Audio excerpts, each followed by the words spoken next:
எங்களுக்கு பாதுகாப்பு பயமா இருக்குது. தொப்பு தொப்புன்னு உழுது. நைட்டு 12 மணி எழுந்து பார்த்தா என்னான்னு பார்த்தா மேலே. குறைஞ்சபட்சம் 48 வருஷத்துக்கு மேலே தாண்டிடுச்சு இது. இப்போ வந்து கொஞ்சம் கொஞ்சமா அது வந்து உடஞ்சி கொண்டே இருக்குது. இல்லை இப்போ வந்து ஆபத்தான சூழ்நிலையில இந்த நீர்த்தொட்டி இருக்குது. இது எந்த நேரத்தில் இடிஞ்சு விழுவுன்றதுன்னு தெரியாம இருக்குது. நீங்களே பாருங்க, அந்த தொட்டியை பாருங்க எந்த மாதிரி நிலைமையில இருக்குதுன்னு சொல்லிட்டு.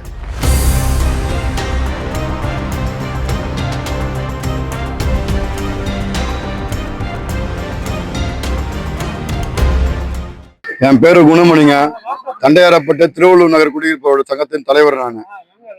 இந்த மேல்நிலை நீர்த்தொட்டி வந்து 1978 கட்டப்பட்டது. இது வந்து குறைஞ்சபட்சம் 48 வருஷத்துக்கு மேலே தாண்டிடுச்சு இது. இப்போ வந்து கொஞ்சம் கொஞ்சமா அது வந்து உடஞ்சி கொண்டே இருக்குது. இதுல கடந்த ஆட்சியில வந்து சட்டமன்ற உறுப்பினராக இருந்த ஜே எபினேஸ் அவர்கள் வந்து இதை பார்த்துட்டு புதுசா கட்டித்தரதுக்காக வந்து திட்டம் போட்டிருந்தாங்க. அதுக்கு இப்போ தற்சமயம் நடந்த தேர்தலில் வந்து அவர் வந்து தோத்ததால வந்து அந்த அந்த இது வந்து அப்படி நின்றுச்சு. இப்போ புதிதாக ஜெயிச்ச சட்டமன்ற தொகுதி தாவேக்காவோட சட்டமன்ற தொகுதி மரியம் வில்சன் அவர்கள் வந்து இந்த தொகுதி வந்து பார்க்கணும். ஆனா இந்த தொகுதிக்கு வந்து அவர் உள்ள வந்ததே கிடையாது. அவர் உள்ள இப்போ வந்து ஆபத்தான சூழ்நிலையில இந்த நீர்த்தொட்டி இருக்குது. இது எந்த நேரத்தில் இடிஞ்சு விழுவுன்றதுன்னு தெரியாம இருக்குது. நீங்களே பாருங்க, அந்த தொட்டியை பாருங்க எந்த மாதிரி நிலைமையில இருக்குதுன்னு சொல்லிட்டு. ஏற்கனவே இருந்த வீட்டு வசதி அமைச்சர் வந்து முத்துசாமியும் இவர் சேகர் பாபுவும் வந்து ஏற்கனவே பார்வையிட்டு போயிட்டாங்க. இதுல வந்து 3 தடவை பார்வையிட்டாங்க. இதை புதுசாக நாங்கள் கட்டித்தரோம்னு சொல்லிட்டு வாக்குறுதியும் கொடுத்துருக்காங்க. இப்போ வந்து சட்டமன்ற உறுப்பினர் மரியம் வில்சன் வந்து அது உடனே நடவடிக்கை எடுக்கணும் நாங்கள் கேட்குறோம். வந்து இப்போ முதல் கட்டமா இதை வந்து மரியம் வில்சன் அவருடைய நாலேஜுக்கு போகணுன்றதுக்காக இந்த ஊர் மக்கள்லாம் சேர்ந்து இதை நாங்கள் தகவலாக கொடுக்குறோம். அடுத்த கட்டம் இன்னும் 1 வாரத்தில் வந்து நடவடிக்கை எடுக்கலன்னு சொன்னா இந்த ஊர் மக்களோட சேர்ந்து போய் நாங்கள் சாலை மறியல் இருப்போன்றதை வந்து நாங்கள் சங்கத்து மூலம் தெரிவித்துக் கொள்கின்றோம். அவருக்கு 5 லட்சம் லிட்டர் தண்ணி சார்.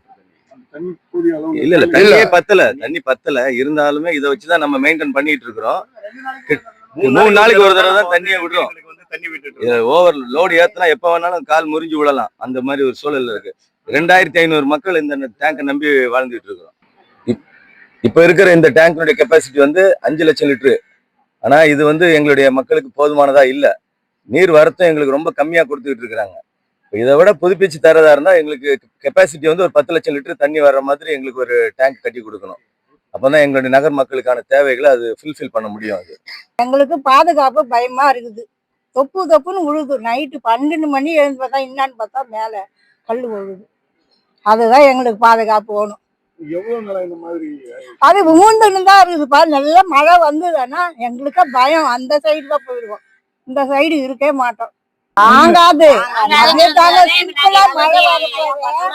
பயமா இருக்குது. அந்த இதுல மேல வேற செடிங்க என்ன வச்சிருக்காங்க. அதையும் செப்பு எடுக்க சொன்னா செப்பு எடுக்கவே இல்லை. எவ்வளவு பார்த்துட்டேன்பா. அவ்வளவுதான். இந்த தண்ணி டேங்கிது இன்னும் ஆபத்தா இருக்கு. சார், எங்களுக்கு குடியிருப்பு சங்கத்துல இருந்து நாங்க பேசுறோம். தண்டையார்பேட்டை திருவள்ளூர் நகர்ல இருந்து. இந்த டேங்க் மூலியமா எங்களுக்கு ரொம்ப பாதிப்பு. ஜனங்க வந்து ரொம்ப பயந்துட்டு இருக்கிறோம். ஏற்கனவே 2 ஆட்சியிலையும் நாங்க எல்லாமே சொல்லிட்டோம். அவங்களும் செயல்படுறேன்னு சொன்னாங்க. ஆனா இது வரைக்கும் செயல்படல. இந்த ஆட்சி வந்து எங்களுக்கு டிவிகே விஜய் சார் வந்து இது கண்டிப்பா நடத்தி கொடுப்பாங்கன்னு ஒரு நம்பிக்கையோட நாங்க இதுல வந்து முழு ஈடுபாடோட நாங்க ஈடுபட்டுக்கிறோம். இது கூடிய சீக்கிரமா நீங்க விரைவில் வந்து எங்களை வந்து இந்த வாரத்திலேயே வந்து நீங்க வந்து இதை பார்க்கணும்னு சொல்லி விருப்பப்படுறோம் சார். எங்க நகர்ல இருந்து நாங்க எல்லா எங்க நகர் தொகுதியில இருந்து உங்களுக்கு ஓட்டு போட்டு நாங்க ஜெயிக்க வச்சுக்கிறோம். அதே மாதிரி நீங்க வந்து எங்க நகருக்கு நல்லது செய்யணும். இதை நாங்க ரொம்ப எதிர்பார்ப்போடு இருக்கிறோம்.